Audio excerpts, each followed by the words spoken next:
Okay, so what I have here is my Gameboy Advance SP. This is one of the items from the lot. I don't really want to turn this over because they'll fall out, but the stickers there work but won't charge. EM8 broke. EM8 being a component which is located on the underside, and we'll give it a zoom in here. It's located on the underside and there. Now, from that kind of long video I did where I had these 13 consoles, obviously I said in that video that EM8 was not broke, it was missing. It's physically not on the board. And for a couple of days now, coming up to a week, I've been kind of trying to get my head around how it all works, what EM8 is, what it does, what it actually is. And even though I don't have a proper definitive answer, it kind of, well, after searching about on forums and on Discord chat, we kind of come to the conclusion that it's a noise filter for the connector for when you plug it in to the wall socket, so it filters out any noise in this, and then obviously passes on the current to charge, passes on the voltage, sorry, to charge the battery. That's kind of my basic, very basic understanding of it, because I don't quite fully understand how electronics work in that kind of realm. That's a bit too deep for my understanding at the moment. But anyway, after a couple of discussions and looking around, it was suggested that the EM8 component can be replaced by EM10 component, which is found on a DS Lite. Now, when I ordered, I got this box of DS parts, and it just so happens that I've got two boards here. There's two total. Yep, two boards and a load of other crap. Two boards that seem to have been used for spares. So I'm just looking over the board and I see what's missing. Between the two, we've got charge port there and a charge port missing here on this one. But both have the EM10 component, which is this big kind of square, slightly rectangular block there. So people have said this is a valid replacement. I mean, this board's had its charge port removed, the power switch has physically broke, the plastic has kind of cracked and come away. So this is a useless board, other than, well, it's only used as donating parts, hence donor board. So I think I'm going to take it off this one, since the other one has a charge port in the way. I've got more access into this one. And what I'm going to do is simply take it off here and put it onto this board. Now, the very small components, very small indeed. I'm going to try my best not to mess anything up here, so kind of just got to go for it. I know on this one, the person who did it before has potentially snapped off one of the contacts, of one of the 4 contacts for where the EM8 goes, so I'm just going to have to kind of add a bit of solder onto that corner, and hopefully there's a solid connection. If not, there's a couple of vias on the board that I can use, and if needs be, we'll just go ahead and use that. So I'm going to try and get this component off of this board. Are we zoomed in? Yes, we are. We're up to temperature, almost up to temperature.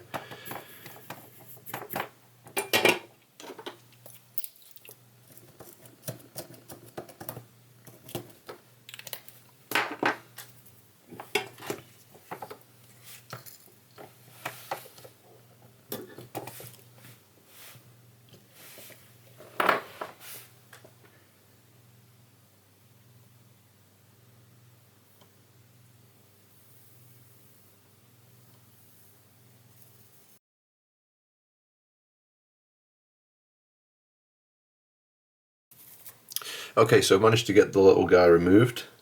I think the way it works is the solder kind of builds up on the corner rather than like pads underneath. So try and kind of keep that in mind. Now the hard part comes to try and get it on the board. So I think what I'm going to do for now is just put a bit of solder down on the contacts here, so that when it's put on I can easily just drop it in. in place. So okay, I figured that corner would be the hardest part because I think the contact is missing, so what I might have to do is, if I get the other three sides down, just kind of lift it up with, attach it up to the vias with a bit of wire maybe into one of the vias. So in fact what I'll do is get a multimeter on the go and just figure out which one it is.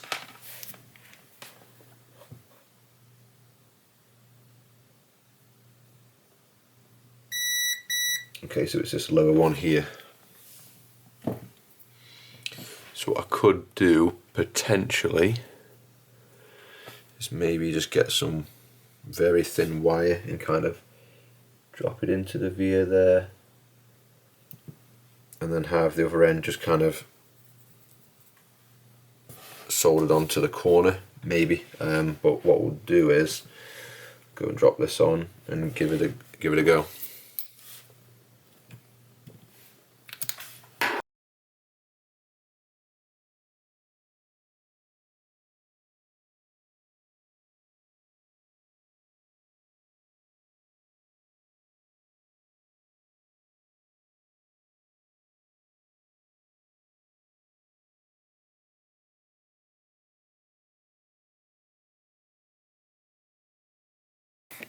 Okay, so that took quite a long time. It was very difficult to get each of the pads to solder and make contact, and the way I'm detecting that there's contact being made is use a multimeter, set it to continuity mode, and there are some vias. I'll kind of put a high resolution picture on the board, on the screen of the board, and I'm just going to touch each contact with the corner of the component. And I can't do that top left one purely because I've used one of the vias that I would have tested. I've put a little bit of a wire in there and then kind of bridged it over to the that corner. So really all that's left to do now is to give this a bit of a test. I do need to just give it a clear down. In fact, we can turn the soldering line off now. I'm just going to use some IPA on the area just to give it a clean and try and get rid of some of the flux that was left behind. So really this is kind of a situation where it's make or break. I don't think I have a SP battery other than one didn't come with this console. Obviously the person who was, I say, fixing it, whoever took all the components out, obviously kept the battery or used it in another project. Again, with this one that's bloody stuck because there's that much. There we go. Disgusting grime and dirt in there, but whatever. Get it out. Just need to put the board back together now.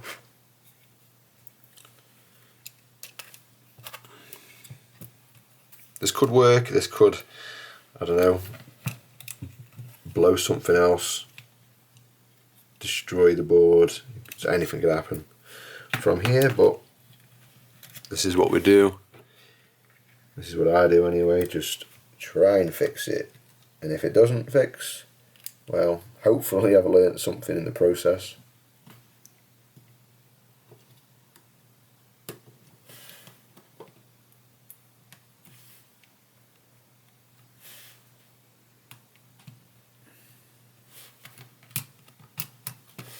Okay.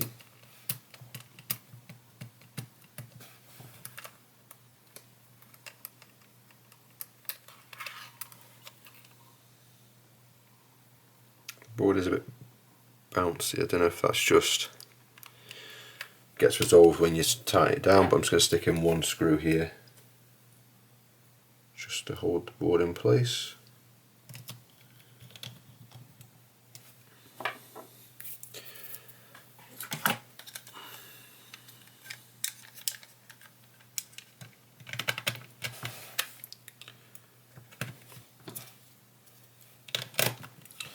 Okay, so a battery's in.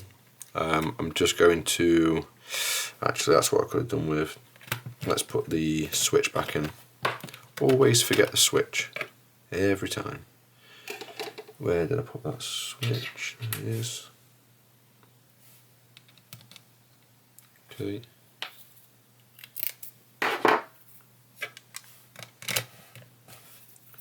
And then I may as well just get one screw for the back.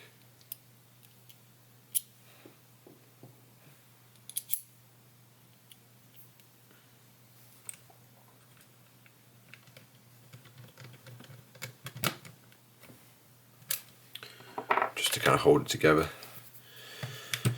Battery, slot it in. Let's just see if it actually turns on. That'd be a good. Okay. We've not done anything to the console itself. Now for the moment of truth.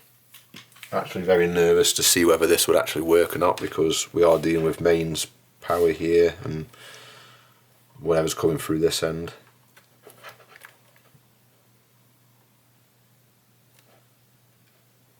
Okay, so don't get a charge light there.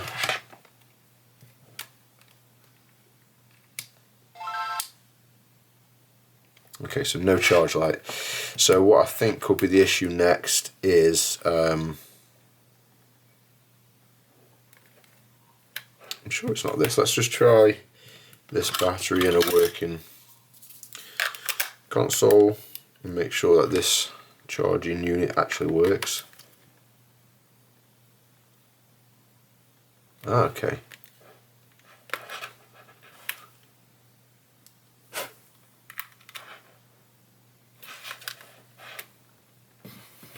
Okay, so I've got another one here. This one's actually like still got the cable tie on it from when whoever had it knew.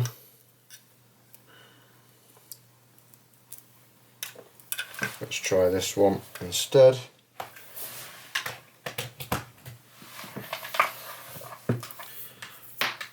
So first let's just make sure it works in the known working unit.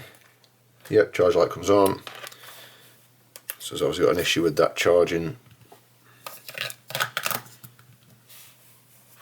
cable. So again, same one. Hopefully I don't blow the cable or something. Oh, okay, so it's flickering. Perfect. Let me zoom this in. It does flicker, so I might go over with the solder again, but now this unit charges the battery, so all I've got to do is get another battery to use. Oh, well, of course that won't charge, there's no battery in it. Flicking between the two here. Yeah, so I'll have to have a quick look at the maybe through testing this one I kind of maybe blew it. I'll take it apart and have a look inside. Maybe a fuse went in here because it's an official Gameboy Advance SP power supply, so I'll have to see what's happened with that one. But otherwise this one now charges. There was a bit of wiggling to get it working, however pretty happy with that. What I might do is just go over with the solder and just make sure it's fully down, make sure they're making as good a contact as possible. But that is it. Quite a difficult repair, I must say, because of just how small it is. I think going forward a soldering iron, regardless of what tip you're using, isn't the best. You want to use something like a hot air station that just flows hot air over the area, and that way it can melt the four contacts at the same time, and then obviously accept the EM8 component or EM10 component with greater ease. So thanks for watching. That's another one that we managed to get fixed from that lot of 13 consoles that cost £50. So hopefully when I get this one to a stage where I'm happy that it charges every time, I could probably ship this one on for around about 20 quid, and that's about half of the money back from that lot anyway. So like I said, thanks for watching, and I'll see you in the next video.